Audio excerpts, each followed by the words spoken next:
যোৱা ফেচবুক লাইভত মই এটা কথা উল্লেখ কৰিছিলোঁ যে আমি সকলো জুবিন গাৰ্গৰ অনুৰাগী। কোনোবা এজনে ভাবিব পাৰে যে মই বেছি ডাঙৰ অনুৰাগী, কোনোবা এজনে ভাবিব পাৰে যে মোতকৈ আৰু ডাঙৰ অনুৰাগী কোনো নাই।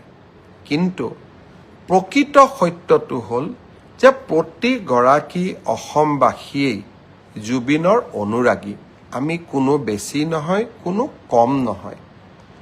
আৰু বহু ক্ষেত্ৰত মই ভাবোঁ যে জুবিনৰ মৃত্যু, জুবিনৰ হত্যা, জুবিনৰ মৃত্যু, জুবিনৰ দুখজনকভাৱে জুবিন আমাৰ মাজৰ পৰা আঁতৰি যোৱা, এই ঘটনাই প্ৰতিজনকে ক'ৰবাত নহয় ক'ৰবাত আমাৰ অন্তৰ আত্মাক আঘাত দিছে।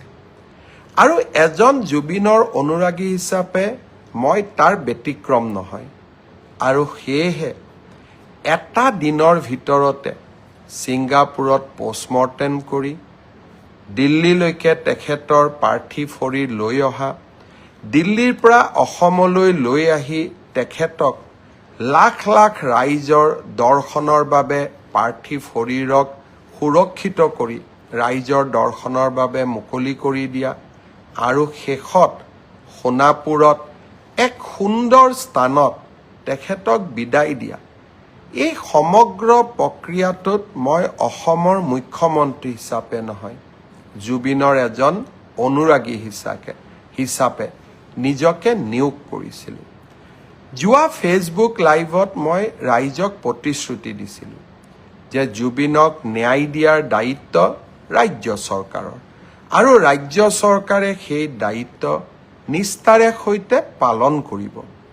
আৰু আপোনালোকে দেখিলে ইয়াৰ ভিতৰতে আমি এই ঘটনাৰ লগত জড়িত বুলি সন্দেহ কৰা শ্যামকানু মহন্ত, সিদ্ধাৰ্থ শৰ্মা, শেখৰজ্যোতি ভূঞা, অমৃতপ্ৰভা মহন্ত আটাইকে আমি গ্ৰেপ্তাৰ কৰিলোঁ আৰু 14 দিনৰ বাবে পুলিচৰ ৰিমাণ্ড ল'বলৈ সক্ষম হ'লোঁ।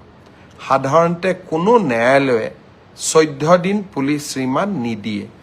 এই ক্ষেত্ৰত আমাৰ প্ৰচেষ্টাই এটা ব্যতিক্ৰমী ৰূপ ল'লে। প্ৰথমবাৰৰ বাবে আমি কোনোবা এজন অভিযুক্তৰ বিৰুদ্ধে 14 দিনৰ পুলিচৰ ৰিমাণ্ড ল'বলৈ সক্ষম হৈছোঁ। যিসকল অধিবক্তা আছে তেওঁলোকে জানে আদালতে 3 দিন 4 দিন কৰি ৰিমাণ্ড দিয়ে, কিন্তু একেলগে আমি 14 দিনৰ ৰিমাণ্ড ল'বলৈ সক্ষম হ'লোঁ। এতিয়া আমাৰ অপেক্ষা ছিংগাপুৰত থকা অসমীয়া লোকসকলে যাতে আমাৰ তদন্ত প্ৰক্ৰিয়াত আহি সহযোগিতা কৰে, আৰু তেখেতসকলে যদি এই তদন্ত প্ৰক্ৰিয়াত সহযোগ নকৰে আমি তেখেতসকলৰ বিৰুদ্ধেও আমি কঠোৰ হ'ম। বহুতৰ প্ৰশ্ন আছিলে যে ছিংগাপুৰত পষ্টমৰ্টেম হ'ব, ৰিপৰ্ট পাম নে নাপাম।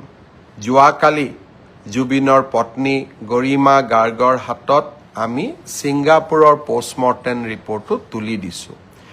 গুৱাহাটী মেডিকেল কলেজত হোৱা পষ্টমৰ্টেমৰ ৰিপৰ্টো অহাকালি আমি জুবিনৰ পত্নী গৰিমাৰ হাতত তুলি দিম। পষ্টমৰ্টেম ৰিপৰ্টটো গুৱাহাটীৰ পষ্টমৰ্টেম ৰিপৰ্ট ৰাজহুৱা কৰিব নকৰিব সেই সিদ্ধান্ত আমি গৰিমাৰ ওপৰত এৰি দিম। আমি গৰিমাৰ ওচৰত বা গৰিমাৰ হাতত আমি পষ্টমৰ্টেম ৰিপৰ্ট গতাই দিম, আৰু আমি আদালতকো এই পষ্টমৰ্টেম ৰিপৰ্ট আমি গতাই দিম।